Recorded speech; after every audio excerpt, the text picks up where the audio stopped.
In this video, we're going to go straight to the swing of things with the top 5 essential tips to match the Lifeweaver in Overwatch 2. If you want to see more content like this, then be sure, as always, to like, comment, and subscribe. And without further ado, let's get straight to the first point.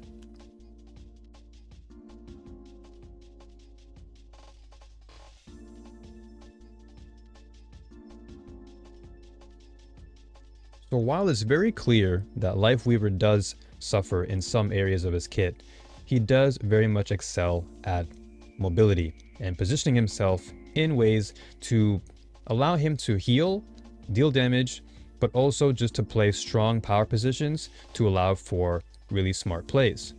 So being selfish with your Petal Platform is really important, as it allows for you to be the one to decide where you want to place yourself on the map versus you carelessly throwing out your Petal Platform in hopes that your teammate will adapt to your strategy, or you have this expectation that your teammate will likely maybe jump on the platform and use it. So instead of having to worry about them not utilizing your platform the way that you want them to, it's best to think for yourself and really analyze, okay, what kind of plays can I make? And by having the Petal Platform for yourself, you're able to then take less weight off of your shoulders because you're now using it for your own benefit. And what's even great about it is you utilize it for high ground. In a lot of cases, high ground is king.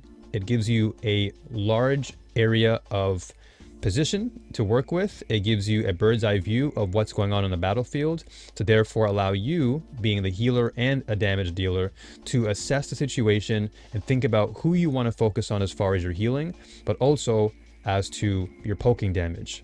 So this is one essential tip that I feel players should definitely take advantage of, and not try to be too overzealous, or zealous rather, with your use of your platform to try and, again, assist your teammates. My best tip in this case, which we'll get into, is using your Lifegrip first to essentially position your teammates where they want to be, and using your platform for yourself to get to high ground and then assess from there. But in any case, we'll go into more detail into the next point, which will be using Lifegrip on cooldowns.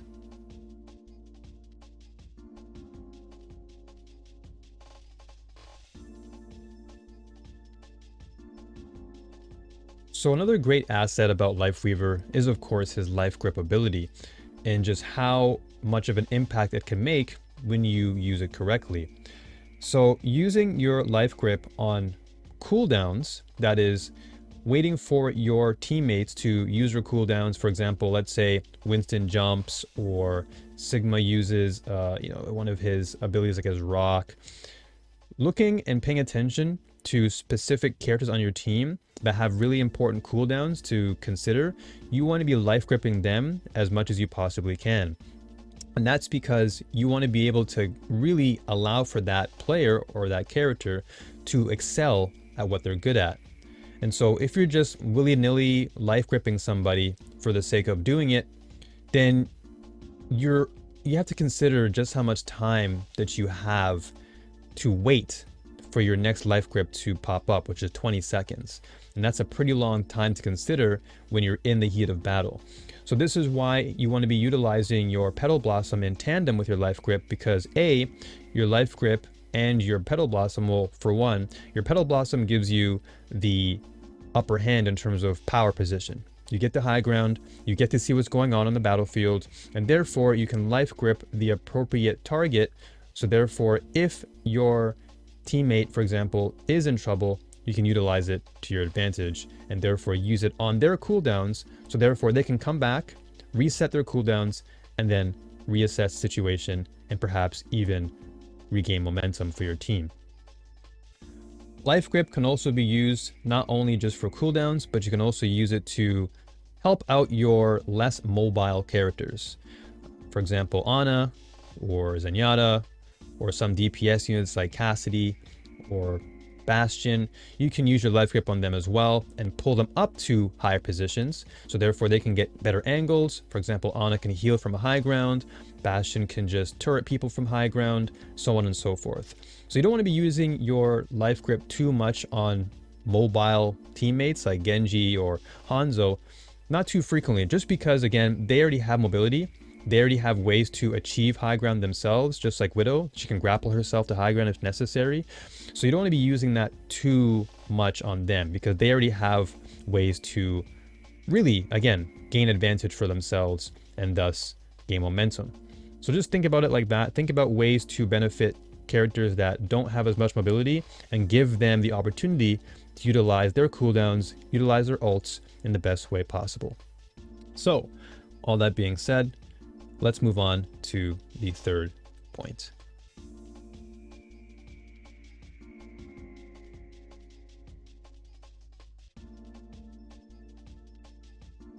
So a lot of people have obviously been complaining about Lifeweaver's damage and how it's underwhelming.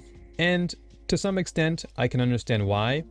But also, I feel like a lot of people are expecting too much out of the character, when I feel like the best way to utilize them is through just poking down enemies, scaring them out of position, but also, more importantly, using it to just finish off weaker targets that your other teammates have already weakened.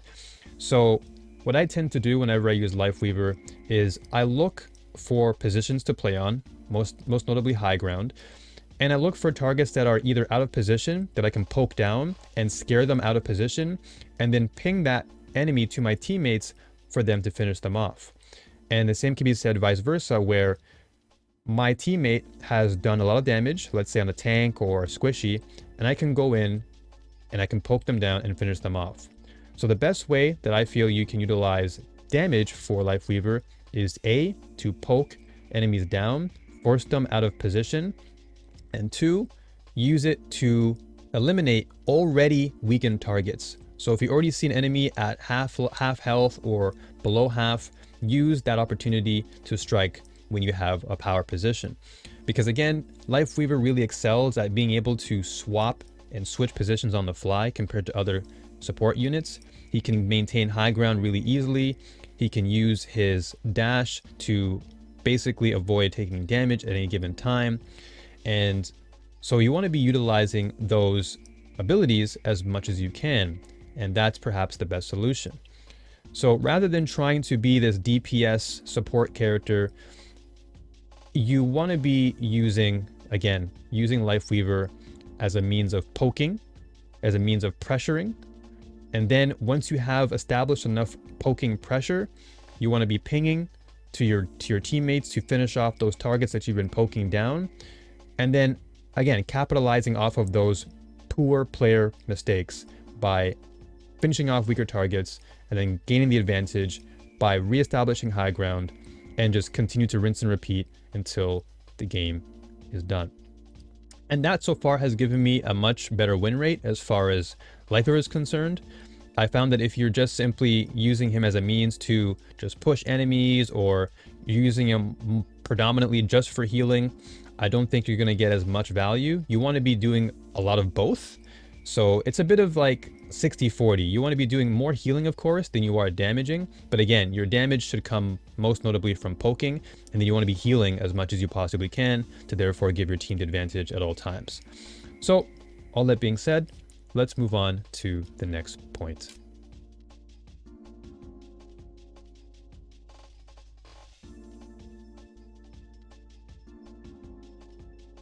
Now, this important tip comes in the form of mostly healing. And of course, we've all seen on numerous streams that healing looks to be underwhelming. But the fact of the matter is that the heals look bad because you're splitting your resources too much amongst too many teammates. And it's much like Mercy, where if you just focus on pocketing one particular character, you're going to get more value, versus if Mercy were to jump from unit to unit, you would likely see less heals over time. Well, the same principle can be applied to Lifeweaver, in that you want to be focusing on one particular target or one particular teammate, one that's really important in terms of building value for the team, perhaps a Cassidy who can use his ult, or Genji who can pop his blade. Just mostly Squishies, because Squishies are the DPS units that typically have value, or in this case maybe your other supports, but mostly DPS that are Squishies, because you want to be able to enable that unit as much as you possibly can.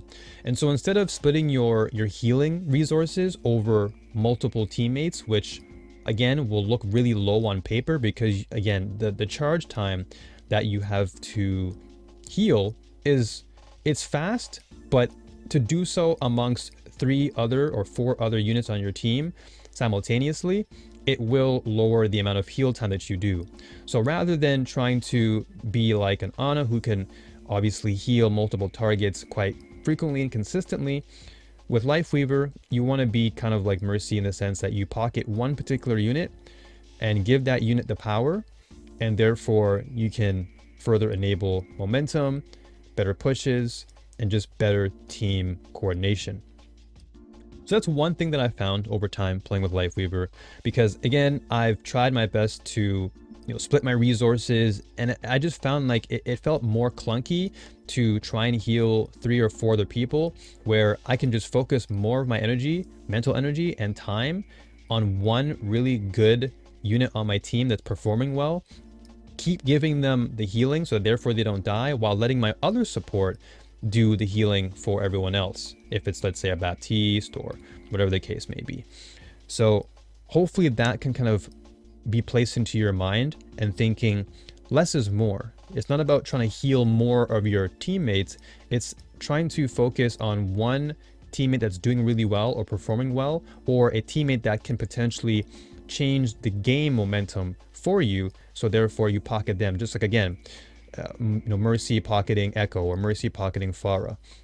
Think of Lifeweaver as a grounded version of Mercy, where you pocket one character and you get that value for them. So hopefully this tip has once again given you some insight, and try to once again implement all of these tips together in tandem to make sure that you are more consistent and you can increase your win rate with Lifeweaver.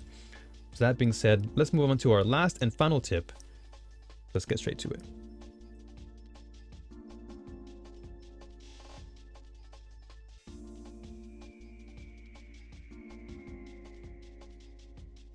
Now this last point might seem like an obvious one. Repositioning, it's always important, but yet so many of us forget and often put ourselves in bad positions, often due to becoming too one-dimensional, falling into this tunnel vision mindset where you just focus on one particular thing, but then you stop moving and then you get shot and killed. And one of the biggest setbacks with regards to Lifeweaver is his big hitbox. We already know, people have complained about it, we've heard enough, but we know that Lifeweaver's hitbox is quite large, and so therefore, as a big hitbox, you have to always be thinking of ways to reposition yourself. Because if you're just constantly sitting there trying to be a heal bot, or trying to, poke people down in one position all the time, you're just going to be too predictable. And in higher elos where things are a lot more calculating, a lot more meticulous, you're probably going to get killed more oftentimes than not. So this essential tip will be a reminder to reposition yourself, but more importantly, you want to be peeking around corners, because being such a big hitbox will put you in a bad position if you're too frequently out in the open as Lifeweaver. So you want to be using your Lifegrip, you want to be using your Petal Platform, of course, to gain high ground, avoid being a target, and just play around positions that give you not only the power, but also lowers the risk of you being caught out in the open and therefore being poked down, or at least chased down. So this, of course, is very map dependent. Some maps are more open than others. Some maps are more close quarters. So I'll be making a video on the top 5 best and worst maps for Lifeweaver. So look forward to that very soon. But for the time being, just think about ways to reposition, always be moving around the map, thinking of ways to, once again, make great plays, because that's really what Lifeweaver's role is. He wants to be making plays, not just for his team, but for himself, because he needs to be the one to assess the situation carefully and therefore make an impact. So if you're always being predictable with how you move, you're being too linear in terms of your position, then you're always going to get caught out and you're always going to find yourself in hot water. So don't always use your Petal Platform in areas where you're just an easy open target. Use your platform in positions where you feel like you can obtain a strong position, perhaps some good protection around a wall, and therefore better utilizing your kit to further establish dominance and clear out any enemy targets that are in front of you. So hopefully these 5 essential tips have been essential, of course. Look forward once again to the next video where we'll be talking more about maps for Lifeweaver, as I think these are really, really critical for him. He doesn't really excel on a lot of maps, I'll be very honest. And so in the next video, we'll be going over that. But in the meantime, check out the videos on screen to know more about Overwatch and how to improve. And I'll see you folks on the next one. Take care, new warriors. And as always, peace.